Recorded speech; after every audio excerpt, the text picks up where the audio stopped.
कधी सांगतो, दुःख आल्यानंतर किंवा 4-5 लाखांनी उचलल्या आणि ज्या गोष्टीकरता आपण मार्गात आलो, ज्या कुटुंबाकरता मार्गात आलो आपण ते.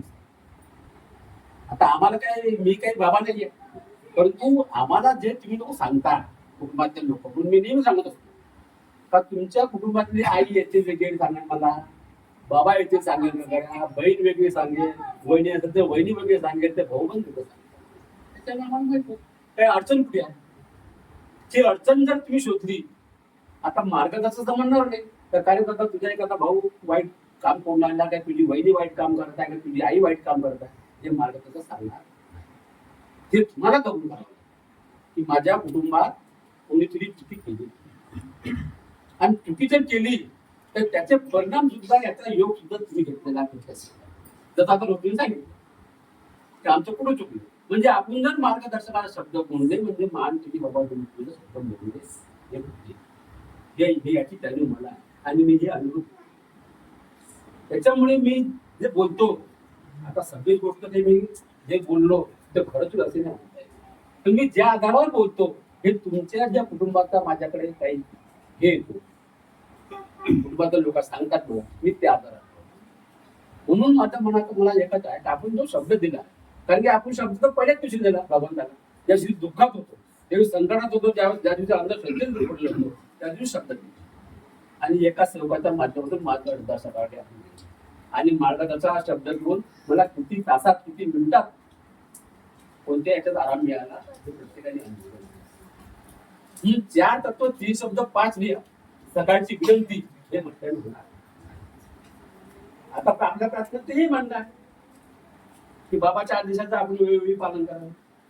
बाबांनी का म्हटलं असेल वाक्य आपल्या वाटतं का आपल्याला पोहोचतं, कारण की ह्या मानवामध्ये जर परिस्थिती बदलेल तर तुझा नियम त्या आधारावर नियम तयार करावा लागेल मंडळाला आणि त्याचं पालन आपल्याला करावं लागेल. आपल्याला म्हणजे याची जाणीव जोपर्यंत होणार नाही तोपर्यंत आपण मी तुम्ही सेवा करतो, याची जाणीव करतो. जर ही जाणीव झाली तर हा सर्व कधी केला आणि आपण ज्यावेळेस त्याच्यावर सावरून राहिलो, जसं शंकररावजी नेहमी बोलत होते, त्यांनी जो गुन्हा केलेला होता त्याग झाल्यानंतर, रावण झाल्यानंतर, तर आपल्याला ह्या गोष्टी भगवंतासमोर चर्चेमध्ये मोकळ्याच राहतो, तर आपण आपल्या आयुष्यात हात धरणं चुकीचं. कारण की आपण काय केलं मार्गात आल्यानंतर, मार्गात आली तर आपण जे काय करायचं ते वाईटच काम केलं होतं, पण मार्गात आल्यानंतर किती वाईट काम केलं त्याला सांगावं लागलं, त्याच्यापासून दुसरा सांगावं, त्याच्याकडे सांगावं. पण आपलं लक्षात किंवा आपल्याकडे भरपूर अनुभव आहे नाही. आता जसं की त्या कुणाला नाही आपला कमलेश नाही बोलायला लावलं, कुणाला नाही बोलायला लावलं, कितीही बोलली, कुणालाही बोलली, पण कोणा कबूल केला आमच्या काय चुकलं म्हणून, पण ते हिंदूंनी केलं त्याचा आपल्याला आनंद. म्हणजे माझा सांगायचा उद्देश म्हणजे आज आहे की आपल्या कुटुंबात जितके लोक असतील एकत्र बसा, चर्चा करा आणि जर मार्गदर्शकाची गरज असेल त्याच्याकरता तर मार्गदर्शकाची सांगा, त्याचं काही करत नाही. परंतु आपण घेतो, मी चुकलो, मी पण सांगू म्हणून मी तर नेहमी वारंवार सांगतो कोणतीही चुका करायला काही मिळत नाही, कारण की मानव यायचा चुक. परंतु मार्गदर्शकाला म्हणून मी नेहमी माझ्याकडे आल्यानंतर का बापुरी तू 4 तेव्हा सांगू शकत नाही मला येतो, पण तू मग करा, आपण असं करा. त्याच्यामुळे आपण विचार करतो. आता आपले जे आहे परमपूज्य परमात्मे सेवक मंडळ वर्तमान बनला, त्याचे कोणते कोणते कार्यक्रम असते, काय असते नाही का, त्यातून माहित पाहिजे नाही पाहिजे का, म्हणजे तुझा आपण सेवक समजू. आपण पुण्यतिथी आहे का, जयंती आहे का, 15 नोव्हेंबरचं हवन आहे का, शेतीच्या हवनाच्या आधीचं हवन आहे, काय आहे त्याची आपल्याला विचारायला हवन होते आश्रमात, तसं विचारायला हवन आश्रमात होते. एखाद्या जागी चर्चामध्ये आपण गेलो आपल्याला काय करायचं आहे, एखाद्या जागी हवनाला गेलो आपल्याला काय करायचं आहे याची जाणीव आहे, पण आपली ती जाणीव जाते म्हणजे आपण जागृत नाही. जागृत नसल्यामुळेच आपल्याला संकट येण्याचं कारण हे जागृत. आता ही गोष्ट काही प्रत्येकाची गोष्ट सांगणार का, त्याच्यामुळे ह्या गोष्टीकडे प्रत्येकाने लक्ष द्यायला पाहिजे. म्हणून अजय मागच्या तिथे बोलला होता तर ऋषी देशमुख का बाप झाल्याशिवाय आपल्याला बापाचा अर्थ कळत नाही. आणि आई झाल्याच्या आईचा अर्थ करणार कळेल का?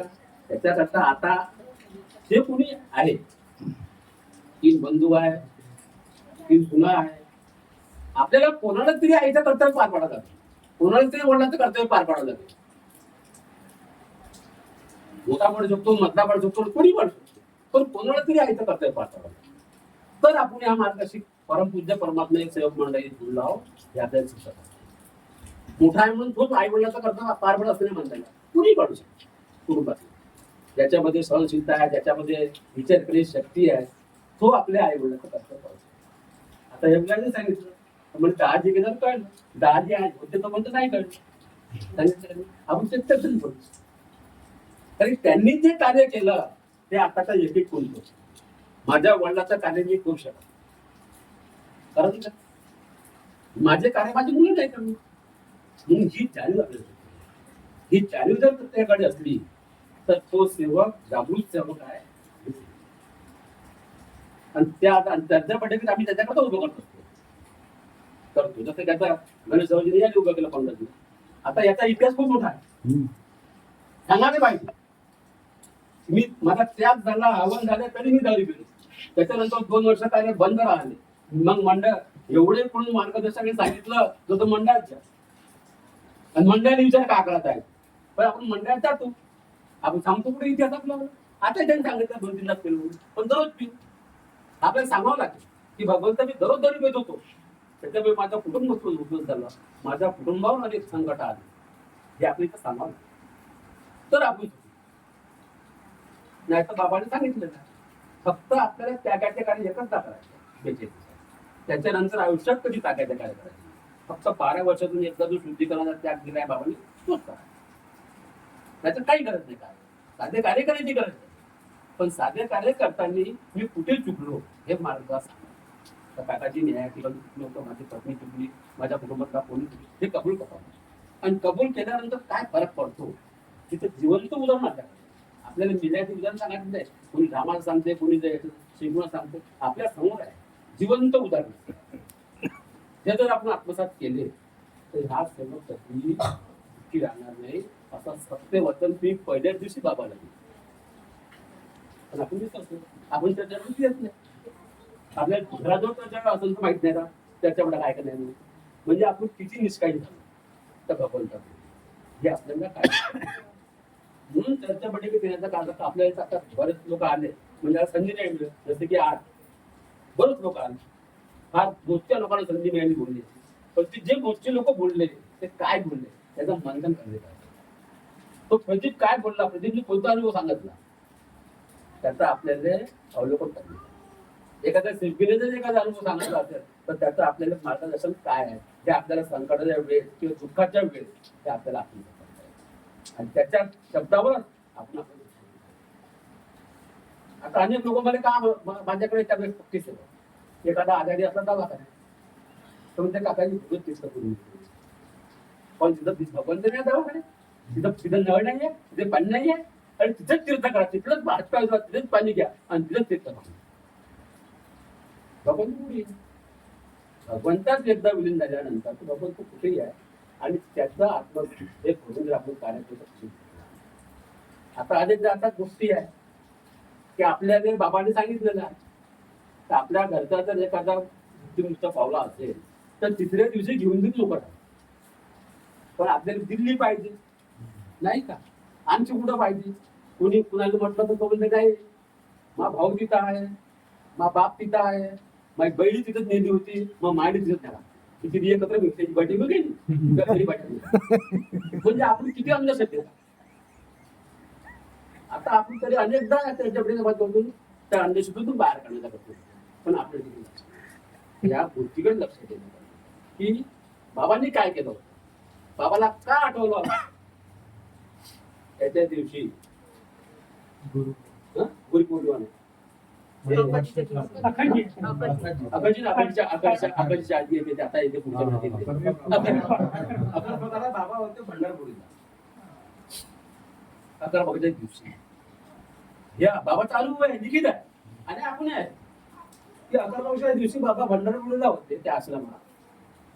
त्यांना आठवण झाली की बा मी जर आज घरी असतो तर माझ्या घरी पूर्ण त्याचा गोड गोड स्वयंपाक झाला असता. मी माझ्या वडिलाला ताट केलं असतं आणि आशीर्वाद घेतला असता. त्याच्यानंतर बाबांनीच सांगितलं, भगवंत कसे जागृत झाले हनुमानजी, आणि बाबाच्या मुखातून कसे शब्द निघाले, अरे तेरा जो गुजर गया है वो मेरे शरीर भी शामिल है, तू ज्या भी रहेगा वो मेरे साथ रहेगा. पण आपण इकडे नसतो म्हणून अंधश्रद्धेच्या मार्गात राहून पाहिला तर अंधश्रद्धा अशाच्या प्रकारच्या ते आपल्याला बाहेर पडायला काढावं लागेल. त्याच्याबरोबर दूर राहावं लागेल, काही गरज नाही. ज्याची इच्छा आहे, जे मी दुसऱ्याच्या घरी जेवायला जातो बा, तब्दुलीला जातो, दिसायला जातो, ठीक आहे, कोणतंही करा, काही नाही. आम्हाला डोळ्यानं करा म्हणजे, पण आपल्याला तिसऱ्या दिवशी मोकळ येऊन करतो. आपल्याला विचारायचीच गरज नाही पडली मार्ग असं ह्या गोष्टी, कारण ह्या गोष्टी लिखित आहे, त्या आपल्या दिनवर लिखित आहे. त्याच्यानंतर मार्गदर्शिका जे पुस्तक आहे बाबांनी काढलेलं आहे मंडळात, त्यात लिखित अनुभवाचं माध्यम आहे शेवटाचं. पण आपण ते वाटत असतो, आपल्याला मार्गदर्शकाची गरज पडते. काही आता टाकू पद्धती टाकू आणि टाकू ज्या विधी करायच्या असतात तिसऱ्या दिवसात किंवा लाकड शिवाय आपल्याला फक्त दही दूध गोमित्र एवढंच पाहिजे, याच्यावर तर काहीच नाही. आणि जो काही हळद कुंकू अक्षता असते काय, जो काही भात घी शिजायला जाते, आता तो तिथं नदीवर भात शिजायला जात होता, खिचडी बनती झाली आणि ते पाणी काय करत का उद्देश होता त्या काळच्या लोकांच्या याचा पुढे केलं का मनात काही लोक काढून आपण कारण की ते शेवटी आपण नदी शिर होतो त्याच्यापासून जे किडे जंतू असतात नदीत असतात त्या तलावात त्यांनाच करताय म्हणून याच्यापासून आपल्याला या गोष्टीपासून दूर राहावं लागेल. आणि आपण ज्याप्रमाणे भगवंताचा आव्हानाचं कार्य करतो त्याप्रमाणेच आपल्याला ते कार्य हा आंब्याच्या डळ्या आणले, काही आणले, पानं आणले, थोडस हे बिलकुल. आता त्याच्यामध्ये एक कसा प्रकार असतो, 3 भाऊ असते, एक मार्गात राहते आणि 2 मार्गात राहत नाही. ते म्हणते नाही राहायचा कसा होऊन म्हणजे तर आपल्यामध्ये ताकद पाहिजे बोलण्याची शक्ती आपल्या भगवान बाबांनी दिली. तुला काय करायचं तू कर, पण मला काय करायचं ते मी तेवढंच. आपण बोललं पाहिजे, तर आपण बोलत नाही नाही तो मोठ्या त्याला म्हणजे द्यावं लागलं काय द्यावं लागलं म्हणजे एवढी मोठी शक्ती निर्माण आपल्या जवळ आहे आणि आपण त्या शक्तीचा वापर आहे. हे सगळं लिखित आहे पुस्तकात, पण आपल्याला वारंवार सांगावं लागतं. म्हणून ह्या गोष्टी ज्या आहेत त्यांच्या बहिणीला माध्यमातूनच त्याचा प्रकाराने प्रचार होतो. हे सगळे दुप्पट कारण की कालची होती आईची पुण्यतिथी म्हणजे 4-5 जणांची. आता तसे तर मला कालची होती तारीख 31, तुम्हाला 29 तारीखपासून फोन येतो. कारण की त्या खंडाळा गावाने 29, 30, 31 3 दिवस म्हणून 8 दिवस आधीच काढला नामदेव. मला तो बाकी काय खूप झालं, मला 29 काय फक्त हवं होतं पाहिजे कारण शेवटचं पण 31 तारखेची आपण 31 तारखेला नाही करतात. त्याच्यानंतर गुरुवारी फोन आला एका सेवकाचा, कधी मी मटण घेऊन आलो गुरुवारची गोष्ट 30 तारखे. आता काही नाही काही अडचण नाही. उद्या लागत जाऊन 31 तारीख आहे लोक कसा करतो 31 तारखेला पुण्यतिथी जयंती बाबाची पुण्यतिथी, बाबाची जयंती, आईची पुण्यतिथी, आईची जयंती आणि 15 नोव्हेंबरचा काय आणि सृष्टीची आजी जी साथीचा हवन होते मंडळात त्या गोष्टीची प्रत्येकाने काळजी. हे बरं हे दिलंच आहे कॅलेंडर मध्ये, हे सांगायची गरज नाही, पण आपण त्या कॅलेंडर काय पाहतो आणि माणूस जारी पडून म्हणून आपल्याला बाबांनी म्हटलं त्याच्याकरता मनाने केली आहे का माहिती बोलली ते खाऊ नका, बाबांना केली म्हणाली, पण आपलं कर्तव्य माझं कर्तव्य होते या दिवशी नाही. बाकी आता आपण जर 5-7 सोडले तर 365 दिवसाला 300 दिवस मोकळे आहे का. 300 दिवस आपण खाऊनच राहिलो तरी आपल्याला 5 दिवस आपल्याला आठवून जात नाही. याची प्रत्येकाने आपण तर आपण जागृत त्या मंडळाचा सेवक आहोत हे आपल्याला आणि त्या आधारावर प्रत्येक सेवकाने आपले कार्य केले पाहिजे. आणि आपलं कुटुंब कसं चुकी समजून त्याच्याकरता आपण केलेली चुकी कार्य केल्यानंतर आपण आधी काय केलं त्याची काही घेणं नाही, पण कार्य केल्यानंतर ज्या ज्या चुका केल्या कितीदा केल्या 2दा 3दा म्हणायचंच नाही. मी दररोज पेट होतो आणि आपण पेचत होतो हे सांगायचं भगवंताने. भगवंताने फक्त शब्दाचा तर तुम्ही शब्द भगवंताने काय त्या आधारावर सुद्धा माझं आणि हा जिवंत उदाहरण आहे प्रत्येकात जवळ तर माझ्याकडेच नाही. तुम्ही वारंवार सांगतो तुला चर्चेमध्ये माध्यमातून हे आपल्याला मिळेल. आणि एकदा मार्गात आल्यानंतर मार्गातून जर एखादा माणूस काही कामं करत असेल वाईट व्यसन करत असेल तर त्याचे परिणाम त्याला दुसरा नाही होणार. की आता आपले जे उदाहरण तर माझ्याकडे काही लोक आले काही सोडून गेले काही घर प्यायला लागले त्याची काही मार्गाचा बघ ना सेवा बघ ना तेच बघतो तो. पण ते लक्षात येत नाही तर काही गरज नाही भगवंतराव तुझी मलाही गरज नाही तुझा मोकळा आहे तू स्वतंत्र आहे नाही का. कुठलीच परिस्थिती मला बघू त्याच्या परिस्थिती असे जे कार्यक्रम तत्वशब्द निघाले त्या आधारावर प्रत्येकाने मी वारंवार सांगतो की अभ्यास करा. फक्त निवडची ती वाचली तरी तुम्हाला लक्षात येते. आणि सकाळच्या विनंतीत काय सहारा आहे मी बघ कोणतं सकाळी वचन दिलं होतं आणि सायंकाळी बाबांनी का प्राथमिक काय म्हटलं याचा जर विचार केला तर आज सर्व कधी दिसलं असं सत्य वचन प्रत्येकाने दिलं त्या आधारावर आपण तर मी सुद्धा इथं उभं राहून बोलू शकत मी तर वारंवार सांगतो तुम्हाला मी 400 शुगर असून लोक मला माझ्या बँकेत येत माझी मीटिंग दाखवली आणि मी नुकतं जिकडून आलो होतो 400 आहे बोललं शुगर ते माझ्या इथे कर्मचारी म्हणे मी लोकांना साहेब बरी गाडी साहेब म्हणे 400 चक्कर येते काही येते हा प्रकार आहे. माझे जे काय आमचे कर्मचारी आहेत त्यांना जर 360 चक्कर येते पडते किंवा अशक्तपणा वाटते पण ही शक्ती तिने मला दिली आपण त्याची जाणीव त्याची जाणीव ठेवून मी कार्य केलं मी पुढे जाऊ नाही तर नाही तोच बुद्धी दिले त्या आधारावर आपण कार्य केलं पाहिजे. तरच हा परमपूज्य परमात्मा एक सेवक मंडळाचा सेवक मी हो. आणि चर्चा बैठकीतला मला कसा जाता येईल मला संधी जरी नाही मिळाली बोलण्याची तरी मला 4 शब्द कसे ऐकता येईल याचा विचार आता आमचा हा विजय त्याने शनिवारी सुट्टी घेतली त्याने घेतली होती कशा आधी चर्चा बैठकी पण चर्चा बैठक मोठा घेत होती आता त्याची सुट्टी कॅन्सल केली लागेल बुधवार 3 वाजता म्हणजे आपल्याला आपण ज्या कारणाकरता भगवंताचे योग मागितला ना आपल्याला भगवंताने शनिवार दिला तर आपल्याला त्याच्याकरता फोन करतात. त्या दिवशी आपल्याला माहिती पाहिजे का शनिवार आहे आणि विशेष म्हणजे आपल्या कणांमध्ये प्रत्येक शनिवार त्याच्याकडे असते. ज्या दिवशी वेळ नसेल त्या दिवशी फक्त एक फोन लावायचा काय मेसेज पाहा चर्चापट कुठे आणि आपण तिथून होतात आपण चर्चापटे फक्त उपस्थितीत राहिलो तरी मला भगवंतांनी काय दिलं त्याची कल्पना हा साक्षात अनुभव कारण की मी त्याच्यात तसाच होतो.